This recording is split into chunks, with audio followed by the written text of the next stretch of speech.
What's up, everybody? Welcome back to the podcast for episode 3 of Nerd Shit. It's your boy Keith, back again with your boy ShootingStar Sheriff. And today we got a couple topics that we just wanted to talk about. First, we wanted to talk about the whole GameStop situation, them closing down stores and their current, situation as far as like a business as a whole, and what we think about it and our personal thoughts. Also, the future of gaming. Now, if a lot of you might already know, but like Apple Arcade just came out and stuff like that, you can play Mario Kart on your iPhone or your iPad, which is pretty cool. And then we also kind of want to talk about Google Stadia, which is coming out sometime later this year. And PlayStation Now has been out for the past couple years, I think. And I think you were telling me about Steam is also doing like a streaming service or something like that. But anyway, the future of gaming and also uh the future of digital art for the regular person. But anyway, let's get into this whole GameStop situation now. I just recently did some research on this. I think you know more about this than I do, but like, so apparently GameStop is closing a bunch of stores and they're trying to reformat, um, I guess, their business model, which I personally think is a good thing. But I think what they're doing is they're trying to be more of a social hub. And somebody pointed this out in like a video that I watched about it. I guess they're trying to make it more like your regular. Well, cool stuff is when I lived in Orlando. Like cool stuff was like a game store I would go to, and they play like tabletop games and stuff like that. I think the person was alluding to GameStop trying to do something like that. Um, but I'm not sure how true that is. But anyway, GameStop is losing a lot of money, um, or they have lost a lot of money. A lot of the stores are underperforming, so they're closing a lot of stores by the end of 2019. And kind of just want to talk about like our thoughts on like what led up to that and stuff like that. But anyway, I think you know more about the whole, I guess, business side of the situation than I do. So can you explain that? Yeah, I mean, and for all those and for all you guys out there that that don't know what's going on or you want to like read it up, you can literally Google it. There's a lot of people talking about it lately. But what's been going on is that over the course of the summer, which is funny because these articles, as I was reading them, like originally, like when I first picked up about the news, the articles were coming out like almost back to back. It was like maybe it was like maybe a week or two staggered in between each article, but it was like literally back to back. So, so basically, I think the first article that I read was that like GameStop had some weird thing with pre-orders, like they weren't like doing pre-orders or anything anymore. There was like that was that article that was kind of floating circulating around. I was like, okay, why aren't they doing pre-orders like that? Like so the first red flag had popped up in my head. I was like, is something happening with them? I was like, are they going out of business? And then a few weeks later, they had also another statement had came out that they were about to close a whole bunch of stores. Like a whole bunch of stores were closing down and a lot of and I thought they were going out of business at the time, but then a little more recently, as you guys as we're trying to get into, is that they're not going out of business per se. They're just reformatting their store, or they're trying to redo their kind of whole business right now so they can kind of stay afloat. Because GameStop has been around for a very long time. GameStop has been around for a very long time as far as that whole Oh, game a goes. very long time. Like Yeah, when we were back in like middle school and stuff like that, GameStop was a thing. I remember like yeah, and games. um Hmm. hmm?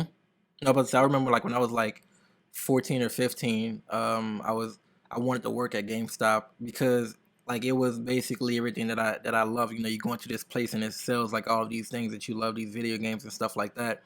Um and like I don't know, it was just like a cool place growing up and stuff like that. And like I remember every time, like every year, I would ask the person, "How old do you have to be to work here?" And then, like when I was 15, the person was like, "Oh yeah, you got to be 16 to work here, to get a job." And I was 15, so the next year I was like, "Okay, cool. I'm 16. I can work at GameStop." And then the the age went up to like 18 or something like that. And I'm like, "Bro, really?" But no, yeah, GameStop has been around for a while. Yeah, so I mean, and I understand. Like, I guess, like in the comment section below, please put how you feel about GameStop as a whole. Whether you loved it, especially if you're like, especially for me and Keon, we literally grew up on GameStop. That was like the one stop place that you would go to get all your games, especially back in the day.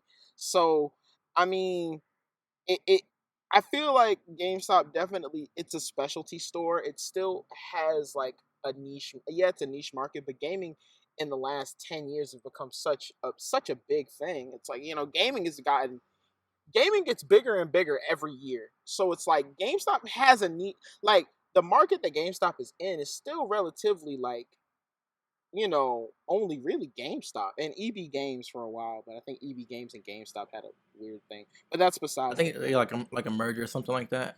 I believe. Yes. So I guess where we get into it was like a merger. Certain countries it's like EB Games, and then like here in the States it's GameStop. So where we kind of get into the crux of this whole thing is that GameStop is losing a lot of money, and they're trying to stay afloat, and they blame it on digital sales, and they're blaming it on this, that, and the other. But come on, I mean, we're all consumers. We're all consumers here. So I mean, let's just be honest. Like in the last few years, like I find myself going to GameStop less and less, not just because of digital sales, which digital sales on games and just digital sales for games in general have literally made life so much easier when it comes to just buying games and stuff like that in general. And like especially like with PlayStation and Steam and with all these other platforms, and PlayStation is always having a sale. They do like the monthly sales, like the September sale, which just ended. So now they're probably gonna do an October sale.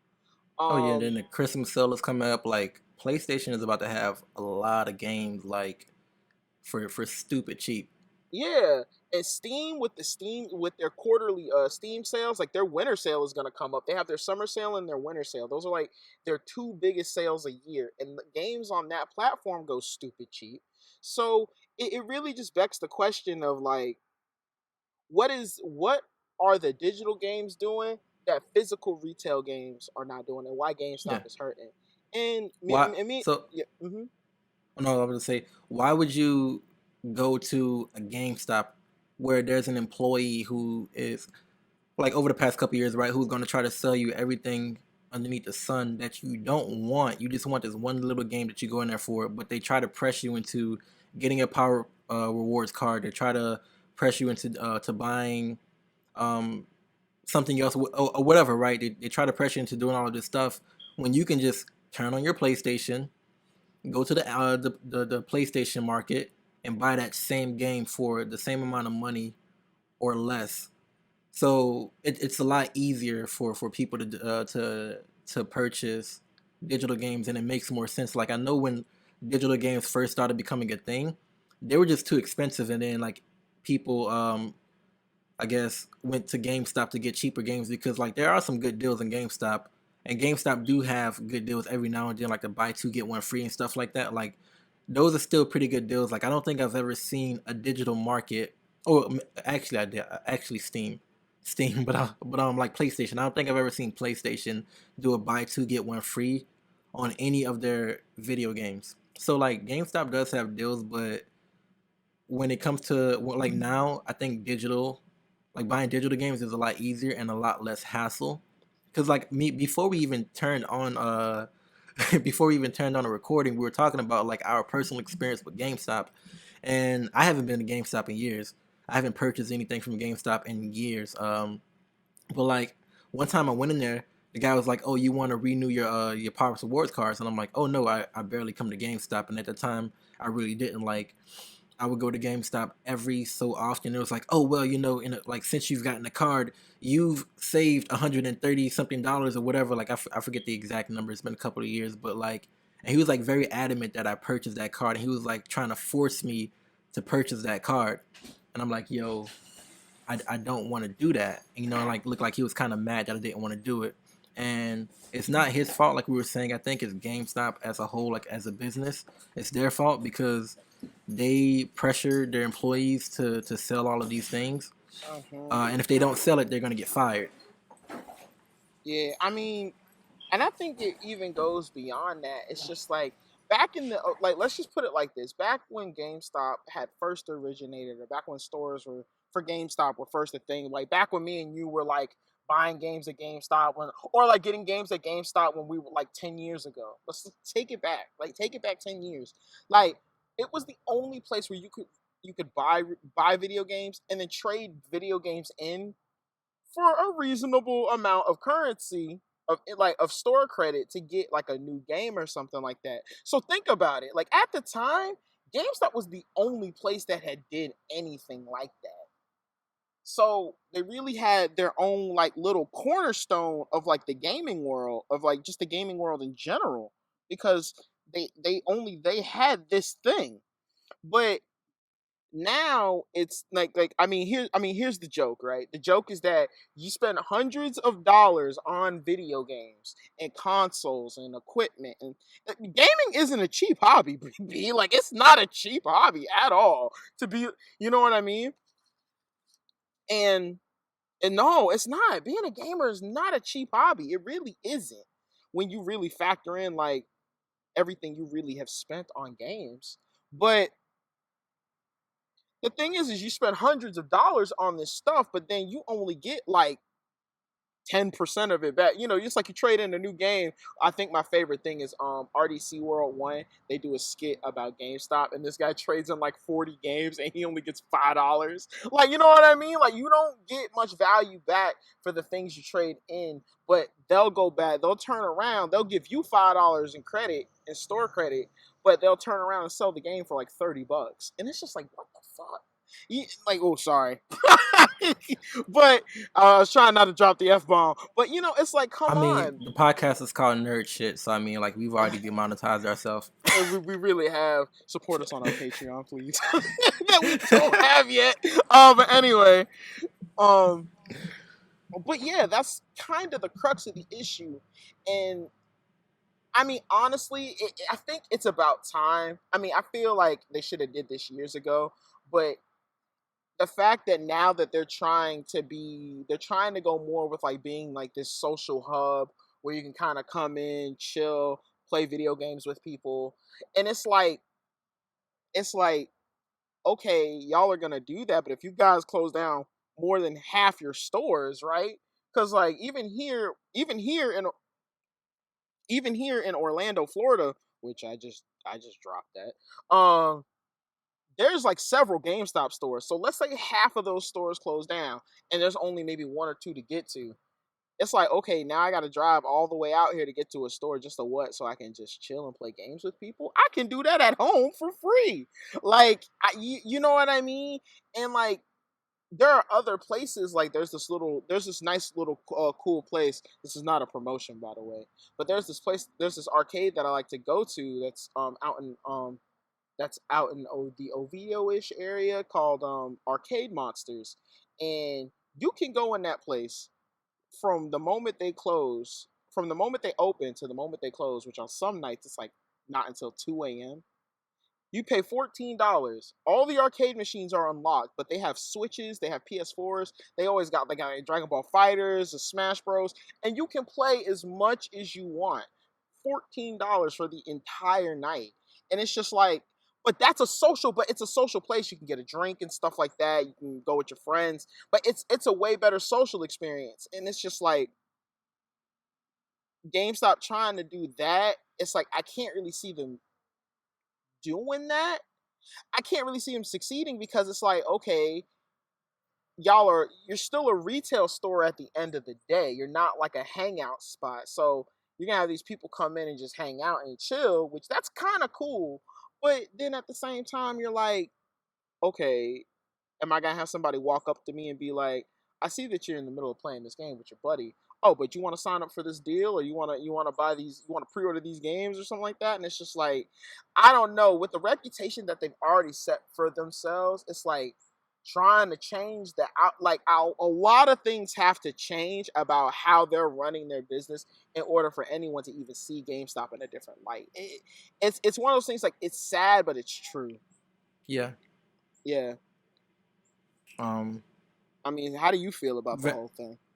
Very well said. No, I completely agree with you. Like, you and I haven't been to GameStop in some years because of like, and I feel like for me it's just because how easy it is to get games other places, you know, but also because of like personal experiences going into GameStops and being hassled so much by an employee, and then when you think about they're trying to become a social place, is like they still need to make their money. They still need to impress investors and stuff like that. So by making your place a social hub, you still need to like sell things. So there's still going to be that aspect of somebody trying to sell you something, but like but like also trying to make this little social hub where you can have fun, which I don't see like I don't see those two going well together. Where like you go into this place to have fun and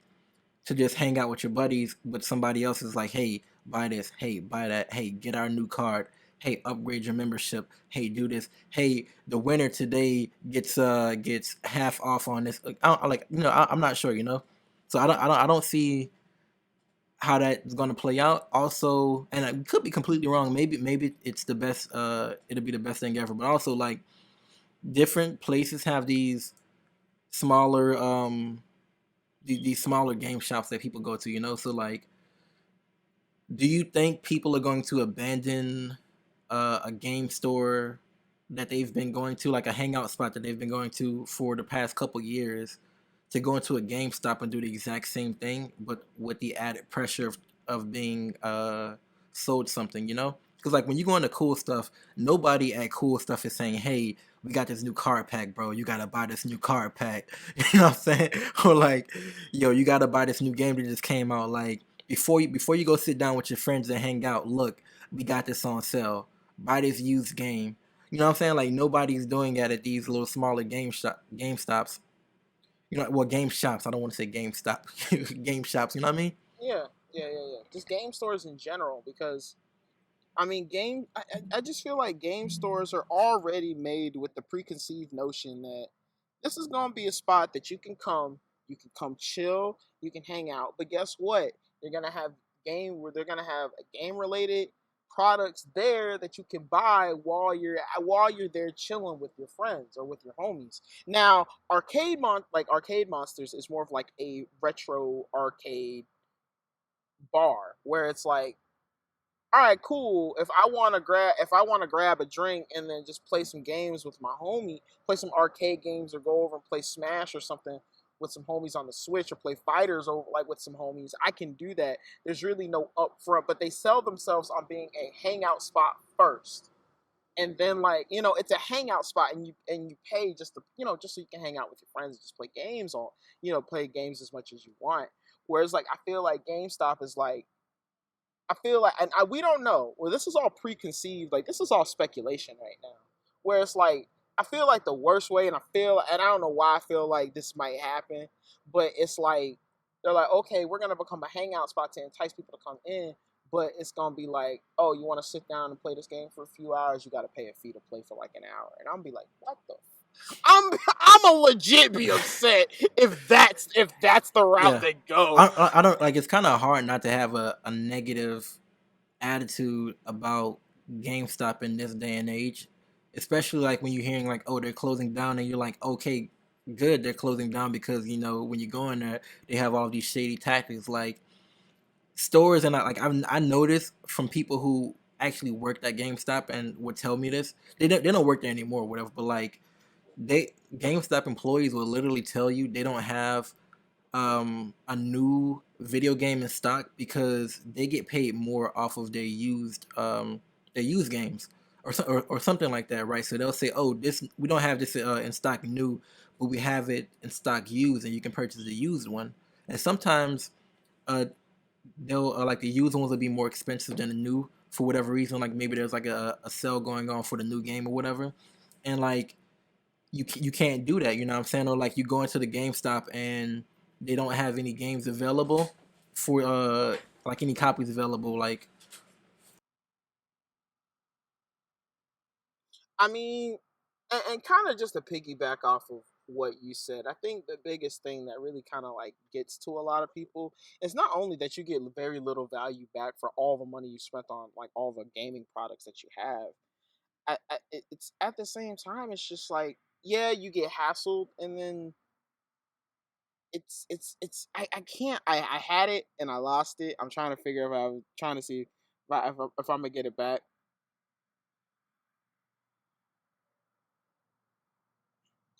But I think what it really comes down to is that it's either gonna be a complete 360 or they're gonna try and re-image themselves a little bit, but then still try and do the same scummy stuff. And it's just like I'm like, there's a reason why no one likes to go into the store. Like, the only reason I ever want a physical copy of a game is if it's like a series or something that I'm super heavily invested in. Actually, you know what? I lied.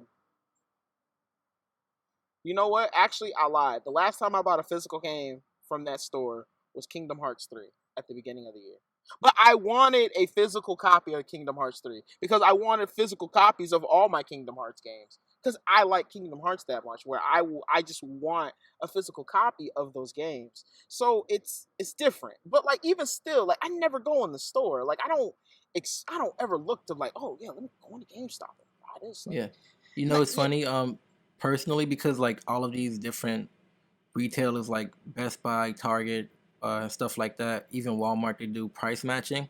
So if I ever wanted a physical copy of a game and the price difference was just too much to purchase it online, I would just go to a Target and have them price match it for me. And then Target, you have the Target Red Card to give you 5% off, which is not a lot of money, but whatsoever. But still, like you're getting it for 5% less than you would if you go to GameStop. So like all of the physical copies I've bought over the past couple years have all been from like the bigger retailers like Target or Best Buy or something like that, you know? Um, and again, and most of my games have been digital. yeah. I just remembered the point I was trying to make. GameStop and you had a friend that worked there, so correct me if I'm wrong on this, or if anyone that's watching this or listening to this, please in the comment section below just for the YouTube watchers, please put this in the comment section if I'm wrong. But back GameStop used to dedicate themselves a lot on pre-orders. That's how they made a lot of their money. And I tell people this all. There's no reason now. There's no reason to pre-order games anymore. There really isn't because it's like, oh, you pre-order it, you get this thing. If you pre-order it online, you literally get the same exact. It's always like a skin or something, but then like literally 5 months later or 6 months later, they end up releasing it either for free or they let you buy it for like a small price. But they used to make a lot of money off of pre-orders, and the thing is like what it's like why are you like I don't like to me it's like now there really isn't too much of a reason to pre-order games anymore, especially it's like, oh, you'll run out of copies if I get a digital. It's like, oh, we don't have enough copies. Oh well, if it's digital, they're never gonna run out of copies. You can't run out of a digital copy of a game, you know what I mean? So it's, them being so predicated on like that's how they made a lot of their money was off of pre-order sales. And it's just like now that we live in this digital age where I can literally be like, oh, you're out, I'll just go home. I'll just go home and just download the digital copy. Which 9 times out of 10, that's what I'm gonna do because I'm just like, I really want to play the game. I really don't care about what the game. If it's like some stupid skin or whatever, I'm like, I really don't care about that. I really just want to play the game. So and I think that's what started to hurt them a lot, and that's why they lost so much of that money was because I think people started getting smart about pre-order. It's like, especially with all the gaming YouTubers and like stuff like that just out there now, it's like you can watch anybody. Like I watch Afro Senju, shout out to Afro Senju, play Code Vein, which is like a new Souls like anime-esque like game. But you can literally watch all these different YouTubers play these games because they'll get early copies a few days before release or whatever, so they can record content and make these videos so people can watch other people play these games and then they can make their own decision whether they want to get this game or not. That's how I do all my games now. I'll watch other people play it on YouTube, or I'll watch other people see how much they enjoy it, and I'll be like, oh, well, this looks fun. This looks like something I could get into. Then I'll like look. Then I'll be like, okay, I'm interested in purchasing this product. So like, GameStop doesn't like GameStop doesn't do that. Like, there's like a whole nother side of like, because like certain games aren't for everybody. So like I feel like that's a cool like and like YouTubers doing reviews and stuff now. Now you can get all these like personal opinions now about, oh, should you get this game? Should do that? Like pre-ordering really isn't like who pre-orders a physical like who pre-orders anymore? I wait for the game to just come out because like it's like there's too much gambling and like pre-ordering on something that you might think is like the best example is Jump Force. Everybody was hyping Jump Force up and everybody was pre-ordering Jump Force. And then Jump Force came out and it's the hottest trash that has ever graced anime communities. That's Like $60 right there. but see, look, that's $60 that you paid up front to get a game that the development You didn't wasn't know it was even gonna that. be good. Yeah, you didn't know it would be good. Where if you would have just waited till the game came out, watched some reviews, see some other people talk about it, then you could have made your own decision before you spent them $60. You know Oh, what I mean? So that's another point I wanted to make. You just reminded me. So what I was gonna say basically, when you go to GameStop, like to pick up a new game or whatever, right? That just came out that you didn't pre-order, they'll say, "Oh, we don't have any more copies. We give them all away to pre-orders." So you gotta wait till we get some more some more copies back, and you should have pre-ordered it. And like that's kind of their business model when it comes to pre-orders. They try to like scare people into thinking, oh, there won't be enough copies anymore after the game comes out, so you better get it right now if you want to play this game, or you're gonna have to wait like a week or two. Which, I mean, it's not the case anymore. Like you go to Best Buy, like I said, Best Buy, Target, or whatever, they literally get like hundreds of copies of the game. You know what I mean? And then you can play the game digitally. And then like as far as pre-orders, you can literally pre-order the game an hour before it comes out, like on a digital platform, and still get those pre-order bonuses if you wanted to get those pre-order bonuses. Like and like by that time, somebody has already gotten the game early access, and they already have like a review online or something like that, and you can make that decision if you want to pre-order it. exactly. But see, at that point, there's already people that have gotten their hands on the game. I'm sorry, I didn't mean to Yeah. cut you off. It's just Oh no, like no, I was done. no, it's just like I'm really passionate about that, man. Like I mean, honestly, in this day and age, I don't think there's really much of a. If you want to pre-order a game, that's fine. It's your money. I'm never gonna tell you how to spend your money.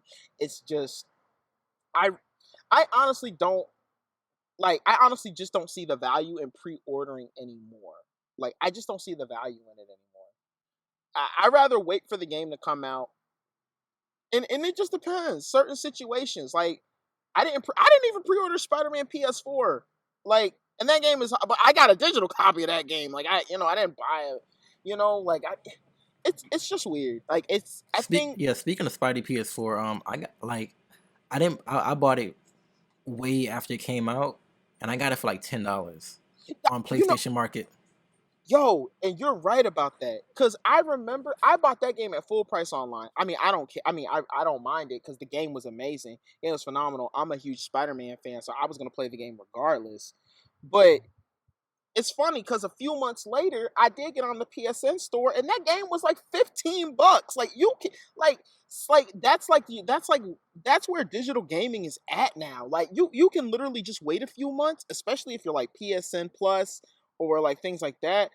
You get these huge discounts on all these AAA games, and like PlayStation's got a really good business model right now where I mean, this is a little more recent, but they just slashed like they just lowered their prices on PS Plus memberships. So PS Plus memberships are now cheaper. Um, they I mean, what they're doing on the PlayStation Store is crazy right now, and they're like kudos to them. Like they're keeping up with sales. They're like they're doing monthly sales. They're doing theme sales. Then you're still getting the two free games a month for PSN Plus. Like last month it was Batman Arkham Knight and Darksiders 3, which those are really two really great games. This month is Last of Us remastered, and I think there's I forget the other one, but this month is Last of Us and remastered, which the remastered version of Last of Us, which is a really really good game. If you haven't played it, I definitely recommend getting that. But Yeah, that's enough on GameStop. That's yeah, actually a perfect segue into our next topic about like PlayStation and stuff like that and what they're doing with their prices. But anyway, if you're watching this on YouTube and you have any input on the whole GameStop situation, or you have your personal experience with GameStop and what do you think about them closing their stores and reformatting, please down below let us know. Um, the next topic is, I guess, our thoughts on the future of gaming. So you mentioned PlayStation and how they're slashing their prices and stuff. I just found this out like either yesterday or this morning or something like that. But PlayStation Now, which is their streaming service where you can like play all of the PlayStation 3 games and stuff like that, like the PlayStation 1 and 2, like you can stream it on your system. They just cut that price in half from being $20 a month to $10 a month, or $25 annually, as opposed to being $45 annually. And I think it's like a 3 month period or something like that. But anyway, they just slashed their prices for that. And Apple Arcade just came out. Apple Arcade, I think, is like a $5 a month service, and you get to play like all of these mobile games on your iPhone or your iPad, or maybe even on your MacBook. I'm not even sure. I'm not sure about that. I know on your iPad and your iPhone. And then Google Stadia is coming out sometime this year, and Google Stadia is going to be, I think, $10 a month, $9.99, and they are going to be a video game streaming service. They say they're going to be like really powerful. You're going to be able to run, what is it, AAA games and stuff like that, like Assassin's Creed and Cyberpunk 2020, and like all of these other games that we love and stuff like that. And I wanted to ask the question, right? With all of these new streaming services coming out as far as video games, like it's going to make video gaming a lot more accessible to more people. Like some people don't have enough money to buy a PlayStation 4, spend $300 on a PlayStation 4 or an Xbox or whatever. But like almost everybody has a phone, or most people have a phone, right? And a lot of people have Apple phones and stuff like that. So the Apple Arcade is bringing gaming to a wider audience.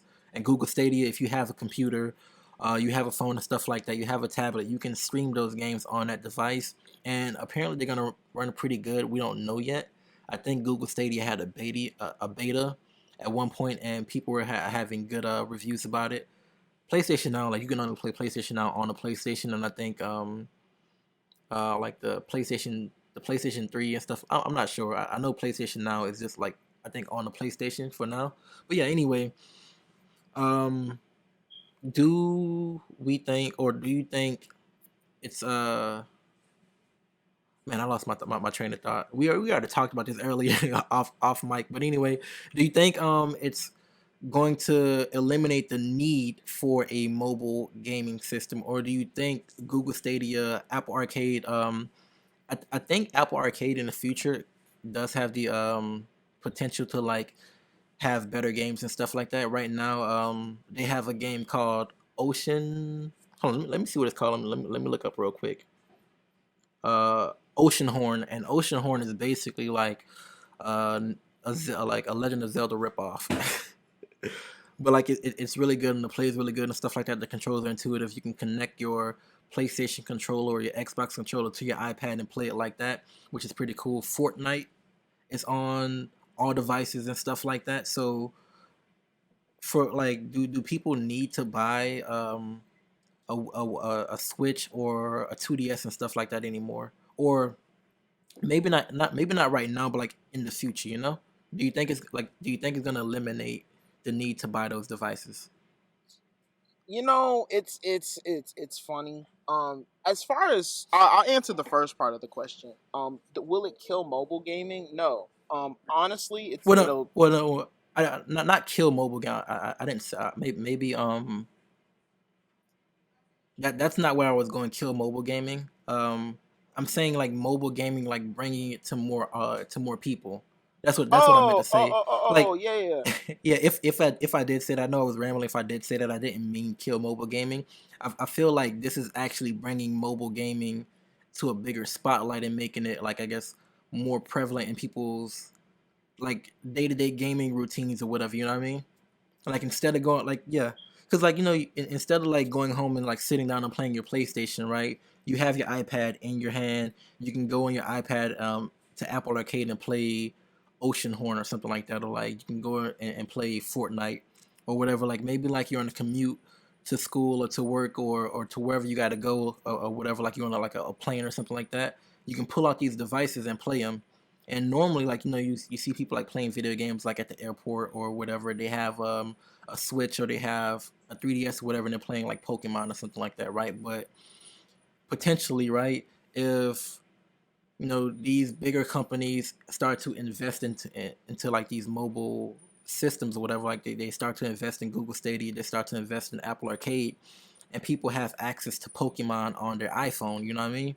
Like if you get Pokemon on your iPhone, like if you get like the newest Pokemon through Apple Arcade, are you still going to need a 3DS? Are you still going to need a Nintendo Switch? That's basically the question I was asking. Yeah. Oh man, that's interesting. Like, and I think at the end of the day, this was kind of my question. It's kind of like a half yes, a half no kind of situation, because like the biggest thing with like Google Cadia and and like and the Apple Arc in the Apple Arcade and all these streaming services, especially with Google Cadia and Apple Arcade, especially, it's like with Stadia. Place Stadium. Sorry, Stadium. I didn't want people clowning you in the comments, so I was gonna let you continue saying it, but I was like, yo, I don't need nobody clowning my boy in the comments. You're good. You're good. So, especially with the ones that are way more heavy on the mobile devices, like PlayStation now, it's like okay, you stream older games through your console, which that's cool and that's fine, and the fact that they lowering the price is making it more easily accessible for people to go back and play some of their favorite older titles. Um, but for the biggest thing I can see with the Google and the Apple is licensing, because you've got, because now you've got Google No, or think no when as Apple. far as like, oh my bad. No, I was I gonna say mean, as far as like licensing with Google now, Google already has like these bigger like studios and stuff like that putting their games on Google Stadia. So like the AAA games and stuff like that, Google already has those already locked in. So basically, what Google is going to do, I guess they're going to have a AAA market as well as like a smaller market as well. But like, what is it? Assassin's Creed. You're already able to play Assassin's Creed on Google Stadia, and like you're already going to be able to play um the other AAA games that are coming out like this year and stuff like that on Google Stadia. So like they already have like some of the licensing down. Like I'm not saying that Google Stadia will ever get Pokemon or anything like that, but like Apple Arcade got Mario Kart. You know what I mean? yeah, Mario So Kart's a big deal. That's a big yeah, so deal right there. I think if Apple Arcade is able to get Mario Kart, they're able to get other um like other games too. You know, like maybe not Pokemon because Pokemon is like such like a big game, like the licensing and stuff like that, like the way that work. I'm not sure how the way that works, but they're still able to get if they're able to get Mario, they're able to get other things too. You know? I mean, and let's put it like this, and it's not like Pokemon would be far off the table too, because we got Pokemon Go and Pokemon Masters, which those are two mobile games that were, you know, there were two different development teams that did those two different mobile games. So I mean, even Pokemon come into mobile games. It's like, are being more mobile just in general. I mean, in recent years, like we're getting more Pokemon like on mobile devices, and like more Pokemon experiences on your phone. So I mean, it's one of those things like really only time will really tell on how robust and how huge the catalogs and stuff will be for these games going forward. But I can see the potential in it, because like indie developers and and people who do like the indie games and stuff like that. Like one of my favorite indie games that I recently had just recently finished, or at least finished the storyline of, was Hollow Knight. And if I could play Hollow Knight on my phone, if the controls were still as tight and everything, that would be amazing to play like really cool indie games that and indie developers that have access to put their games on a bigger market and have more people can get a hold of it and play it and stuff like that. That would be insane. That would be crazy. For like, so the whole, like, it just opens your games up to more people at the end of the day. So as long as that exposure is gonna be there, I think it's gonna be great. I can definitely see like indie developers trying to take advantage of it. The AAA studios, I can see them like releasing like older titles and stuff like that. Things that wouldn't you know hamper your device down too much, or like something that wouldn't be super intensive or whatever. Maybe some of AAA studios, like maybe I could see maybe like Crash and Spyro, maybe making its way over to like mobile game, like being accessible from your phone, things like that. Maybe like classic things like we've already seen like Sonic, like classic Sonic games and stuff on, so like that gradual transition is definitely it's been happening for the last few years, but now with with Apple Arcade and the Google one. I'm not gonna even say it anymore. Not even gonna Yeah, say it no, anymore. Google But Stadia is like they're trying to be really really ambitious. Like they're saying like you can run 4K 60 frames per second using Google Stadia, and like you only need about a 15 megabytes per second connection to be able to do that comfortably. okay, see Um, now that kind of talk we that would have to wait until I actually got a hold of it and actually used it for myself. Because I'm thinking for stuff like that, I'm like the first thing I'm thinking is like your connection better be buttery.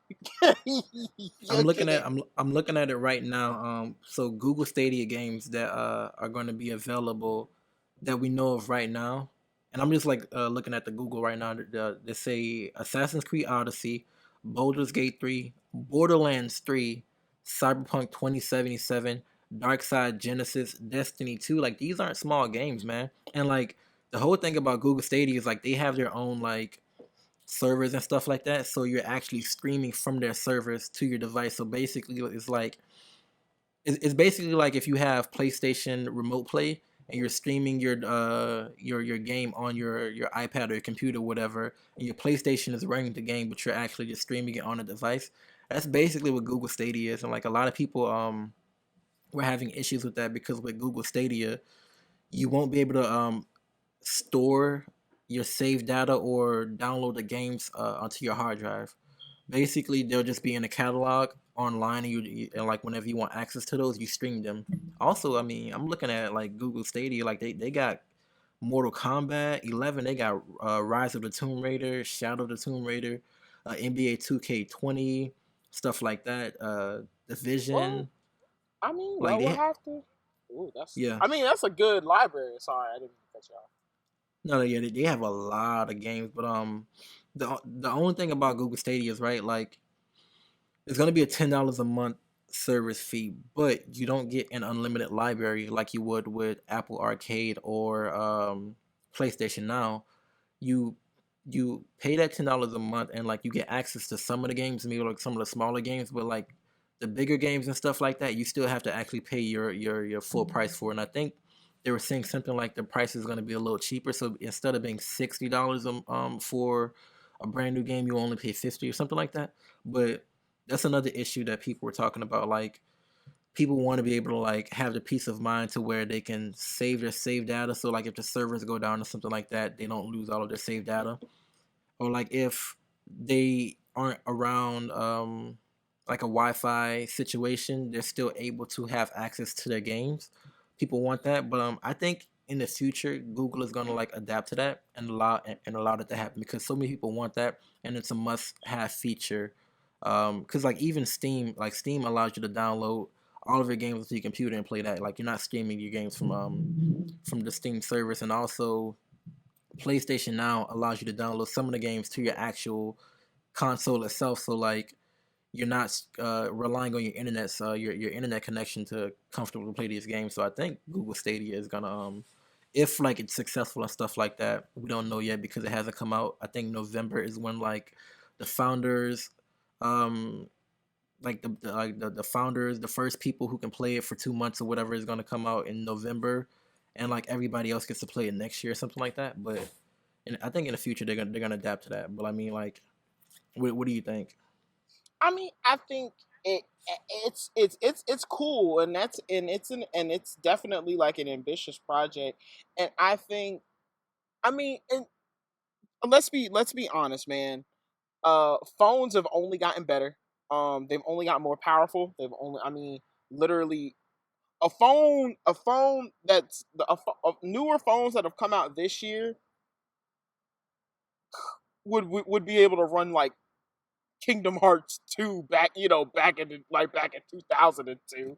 Like, you know what I mean? Like it, and then some, probably. So it's one of those things, like the possibility is there, and technology is only getting better every year. Technology is always pushing forward. So I mean, dude, we'll probably have the same conversation at like another 5 years from now. We'll be like, yeah, you can play.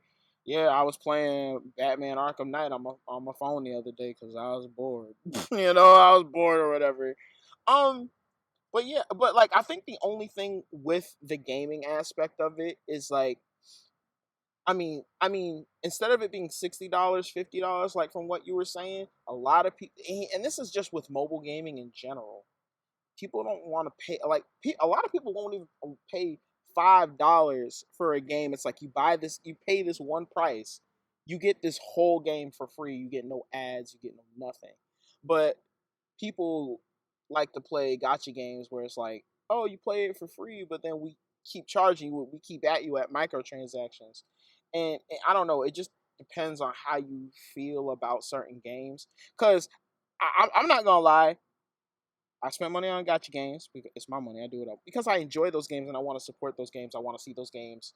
I want to be able to play this game for as long as I can until either I'm A, done with it, or two, the servers go down and I'll be like, well, that was it. Um, but like even with certain games, like even like Square Enix does this.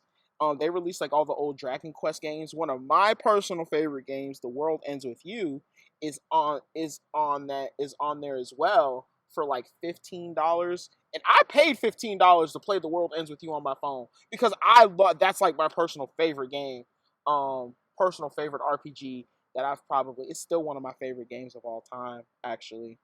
Um, but it but like that's me paying $15 for a game, but that's because I played it on the original DS, so I knew how good this game was, and it was just a remastered version that I could take with me anywhere I went. So it was just like, oh, this is definitely like I gotta have this. And then they added new features and stuff on top of it too. So to me, it's like, not to mention, if you try to find an original copy of that game, you're spending like more, like you're probably spending like 30, $40 trying to find the original copy. So $15 for a mobile game, $15 for a mobile port of that same game is actually not bad. But like that's me saying that. Not everybody wants to spend. Some people don't even want to spend a dollar on a game. So seeing people trying to spend 50, $60 for like a street, like for to play a new game on a streaming service, whereas you could have just bought it digitally or played it on a console if you had one. We'll have to give that piece time to see how that plays out because I can't, because people have a hard time paying for mobile games. People get weird when like, have you ever had a conversation with somebody and you be like, "Oh yeah, man, I'm playing Dokkan or whatever," and they're like, "Oh, that looks cool." And it's like, "Yeah," and it's like, "Oh, they got sale," or you be like, "Oh, they got a sale on Stones right now. I'm about to cop that sale." And they're like, "You spend money on that?" And it's like, "Yeah," Yeah, and then they look look at at you you, crazy. and they look at you crazy. So it's like, but imagine someone being like, "Oh, I spent $50 so I can play this game on my phone." They'd be like, "What the fuck are you doing with your life?" No, So like, it it give it time. I feel like that part needs time to grow on people yeah, because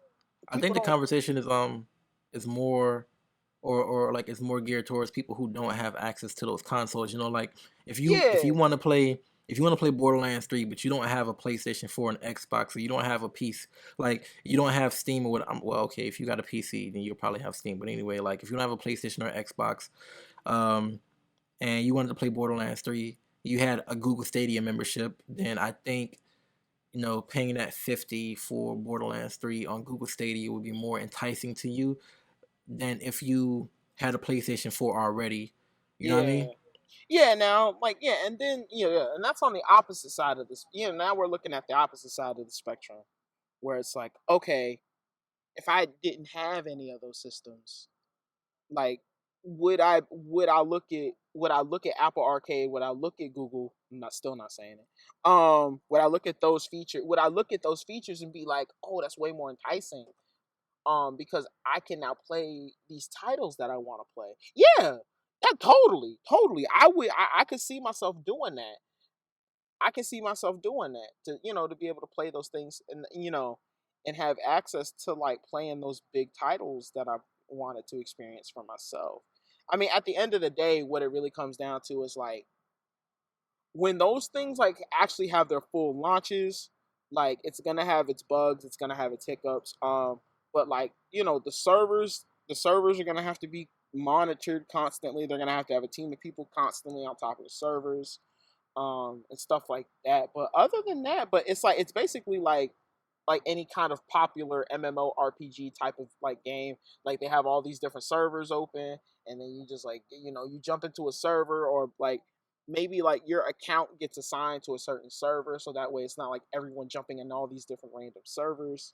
Um, so it'll definitely be one of like, the idea is awesome, and being able to cater to people who have a phone but they don't have gaming systems or they don't have consoles.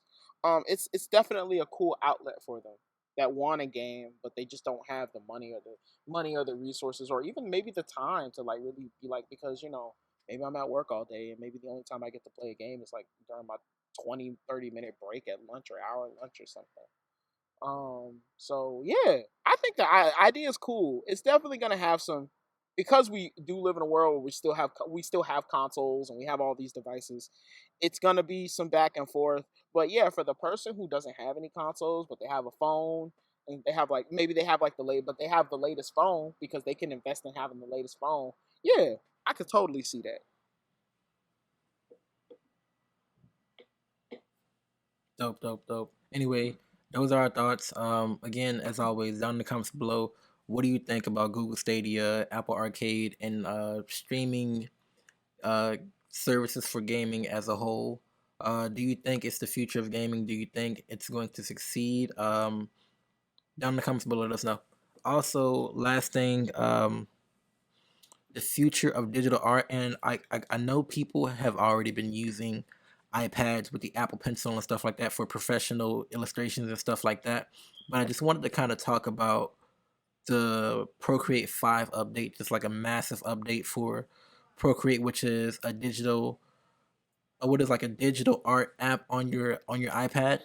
It allows you to use like your Apple Pencil and stuff like that with the pressure sensitivity and all of that. So the new update, a couple things that it's gonna add. It's gonna add like a new engine, like a new animation engine. It's going to add the ability to import CMYK color profiles and stuff like that. Let me see some other things. There's gonna be like a clone tool and stuff like that. Like it's gonna be like a really big update, and is this gonna make digital art on the iPad just a little bit more easier? So like if you are an illustrator and you're working out with like with print and stuff like that, normally if you draw on your iPad, it's an RGB, I think, and then you have to import it into like Illustrator or something like that. Then you would have to convert it to a certain color profile. Then you can send it off to whoever prints off your stuff. But now you can actually just do it from Procreate, like all in one. Like it just eliminates that initial step. And then like with animation and stuff like that, before with animation and Procreate, you would have to like each and every frame you would draw on each and every frame, have those open, go into the export options, then go down to where it says export animated GIF or export an MP4, and then you'll be able to see it, and then you like set the frames and stuff like that. Then you just be able to see it. And if you want to see a bigger version of it, you would have to export it completely, go into your gallery, and then you'd be able to see, how it looks and stuff like that. And if it doesn't look good, you would have to go back into Procreate, redraw your stuff, go back and do that. But now Procreate, with their new, like I said, animation engine, let me see, I'm reading up on it right now.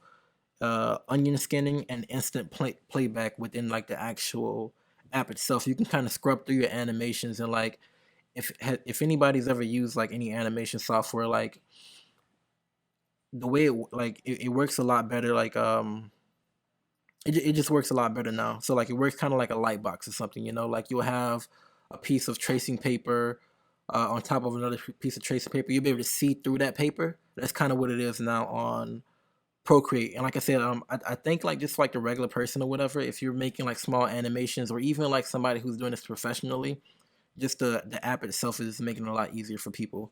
Do you have any thoughts on that? I don't I know you don't do a lot of like digital art yourself, but what do you think? Boy, what you talking about, man? I do like art and Photoshop, and I have Sketchbook. I have Autodesk. I have like the Sketchbook app. I love this. I love drawing stuff digitally. Look, my bad, man, my No, bad. you're good. You're good. You're good. Um, well, with Procreate, Procreate is offering like a lot of cool like little tools. I think which is cool because you know more about Procreate and stuff because you have an iPad Pro. Yeah, like So I use you Procreate you all the time. yeah, so you use that. I use my computer to draw and stuff like that. Um, so I guess it's more for me. That's more traditional, which is that still isn't traditional because it's not a. That's another thing I wanted to touch on too. Like I completely forgot, but you have your iPad and you have your Wacom tablet and stuff like that. Um, but a lot of people, like regular people, right? They don't have access to that. But maybe some people have access to an iPad with an Apple Pencil, and if you want to make digital art, that's really all you need now.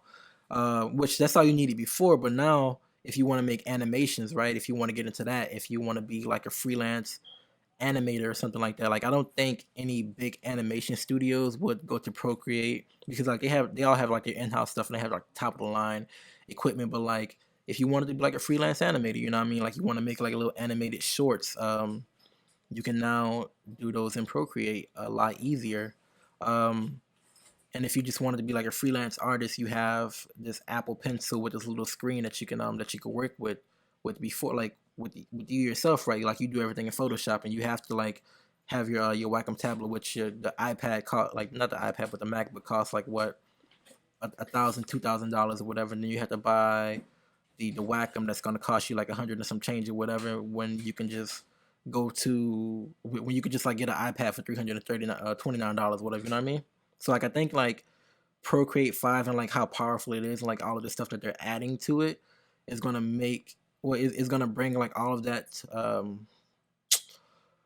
those tools to a wider audience, just like to the regular person, to make it a lot easier to for them to access and like just to create more stuff. And like I personally can't wait to see what a lot of people do with it, you know what I'm saying, like with the new animation and stuff like that.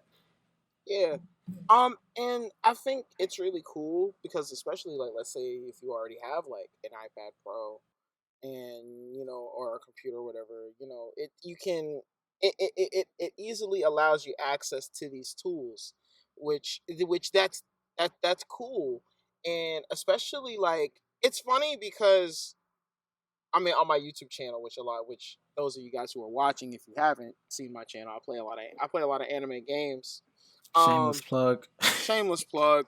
But me personally, like I really like watching animators on YouTube. Like I watch like Jaden animations. I watch like the odds ones out. I watch Kurt Ritchie. Kurt Ritchie is probably by far my favorite. I mean, he's not an animator, but he uses like animations. He has an animator.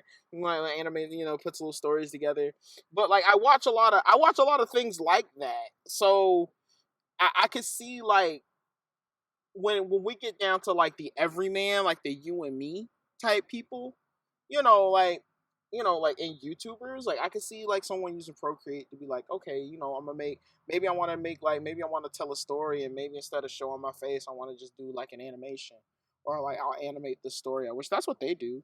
So I mean, like I can see them doing the same thing. Like I can see like some YouTubers being like, or maybe somebody wants to be a YouTuber, maybe they want to be an animator, but they don't have like a computer and like a Cintiq tablet to like draw on the screen or whatever. Which I still want a Cintiq to this day, but but Oh, also, I'll let you finish, but Procreate is only $10. It's a one-time cost of $10, and you have it for life. So okay, that just makes it even better. You know what I mean? Because like Photoshop, you pay $15 $20 a month to have Photoshop on your computer with the with the what is it, like the Photoshop the Adobe suite or whatever, and then yeah, also Creative on top Cloud, of like yeah, the Cintiq and stuff like that. So like, it's just again like I said easier. But yeah, yeah. what we saying? No, but yeah, so like, but maybe, you want to make that stuff, right? But you have an iPad Pro. So it's like, oh, I can just buy Procreate for $10 or or maybe I can ask, or maybe like let's say if your mom bought you an iPad Pro, because there's so many kids today that have tablets, man, and or just there's a lot of like the generation like below us and stuff like. A lot of them they don't even really grow up on computers. Like a lot of them use tablets more so than computer. Well, it just depends. But a lot of them are like on that tablet game, so it's just like they're used to having things like just apps and like they're just used to having like this tech with them at all times. So it's cool to just like, well, let's say if you want to make some animations, or you want to be like, you want to do stuff like Jaden Animations, odd ones out. I'm name dropping YouTubers. I'm sorry, but it's cool because now Procreate gives them kind of like a starting ground for that for a very for a very low cost. But if it's effective and it works, then hey, I mean, I'm not gonna be against anything. Like, yo, if it works, it works, and if it's cheap, then that just makes it, like I feel like it just makes it more accessible to everybody. Like, and I know people will still have their preferences. Like, I still prefer doing things in I still prefer using Photoshop and Illustrator and and After Effects and Premiere Pro. Like, I still like, everybody will have their preferences, but I think it's always a good thing to have more options as a creative individual or whatever. It's always good to have those other alternatives to to some of those bigger budget type of softwares and development things. So like anything that works for somebody, I'm a hey, power, all the power to you, man. Like I'm totally about it. So Procreate, keep doing your thing. That's all I gotta say. Awesome, awesome. And again, I've said this like two or three times before, but again, those were our thoughts on this topic. What are yours? If you do have any thoughts, or if you are a digital artist or anything like that, are you looking forward to Procreate 5? Do you use Procreate? Do you have an iPad? Anyway, like all of that good stuff down in the comments below. Let us know.